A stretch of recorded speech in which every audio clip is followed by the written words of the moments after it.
மே 10 அதிக பிரசங்கி.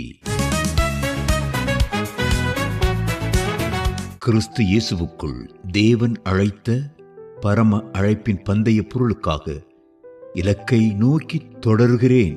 பிலிப்பியர் 3:14. பிரசங்கிகளை விட இன்று அதிக பிரசங்கிகளே அதிகம். இறை செய்தியாளர்கள் பலர் சபைகளிலும் நிறுவனங்களிலும் வெறும் மேலாளர்களாக மாறிவிட்டபடினால் அவர்களது செய்திகளும் மந்தமாயின. ஆனால் இவர்கள் நிர்வாக பொறுப்பில் தேவ வரமின்றி ஈடுபடுவதால் அவர்கள் செய்வதெல்லாம் வேடிக்கைதான். இதுதான் சோகம். உதவிகள், ஆளுகைகள் போன்ற நிர்வாக வரங்களுக்கும் அப்போஸ்தலர், தீர்க்கதரிசிகள், போதகர்கள் ஆகிய ஊழிய வரங்களுக்கும் வேறுபாடு உண்டு. 1 கொரிந்தியர் 12:28.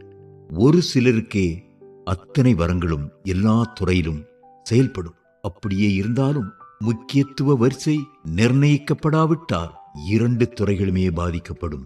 பொறுப்புகளை பிறருக்கு பகிர்ந்து கொடுக்கும் கலையை பிரசங்கிமார் பலர் கற்றுக்கொள்ளாமலும் அதன் தேவையை உணராதிருப்பதும் துர்பாக்கியமே. தங்களது பதவிக்கும் நிலைக்கும் ஆபத்து வந்துவிடுமோ என அஞ்சி பயந்து நடுங்கியே இன்னும் சரியான நபர் கிடைக்கவில்லை என நொண்டிச்சாக்கு சொல்லிவிடுவர். யூதாஸ் ஆரம்ப முதலே திருடன் என்பது இயேசுவுக்கு தெரிந்தும் ஏன் அவரிடம் பணப்பையை ஒப்புக் கொடுத்தார் என்றால், ஒருவேளை அவன் பணத்தை வேண்டுமானால் திருடிக்கொண்டு ஓடிவிடலாம், ஆனால் ஊழியத்தை அவனால் திருட முடியாது என்பதை அறிந்திருந்தார். 1987 என் மனைவியும் நானும் ஆசீர்வாத இளைஞர் இயக்கத்தின் மத்திய நிர்வாக பொறுப்புகளை அடுத்த வரிசையில் உள்ளவரிடம் ஒப்படைத்துவிட்டு மிஷனரிகள் தங்கி பணிபுரியும் ஒவ்வொரு மாநிலத்திலும் 7 ஆண்டுகள் தங்கி ஊழியம் செய்ய புறப்பட்டோம். அப்பொழுது இத்தீர்மானத்தை மறுபரிசீலனை செய்யும்படி எங்களை உண்மையாய் நேசிக்கும் கிறிஸ்தவ தலைவர்கள் பலர் கேட்டுக்கொண்டனர். நாங்களோ அவர்களுக்கு கூறின பதில், மக்களை நம்பும் போதுதான் அவர்கள் வளர்வார்கள் என்பதே. தடுமாறும் அப்போஸ்தலர் பேதுருவிடம்தான் இயேசு இறையரசின் சாவிகளை ஒப்படைத்தார்.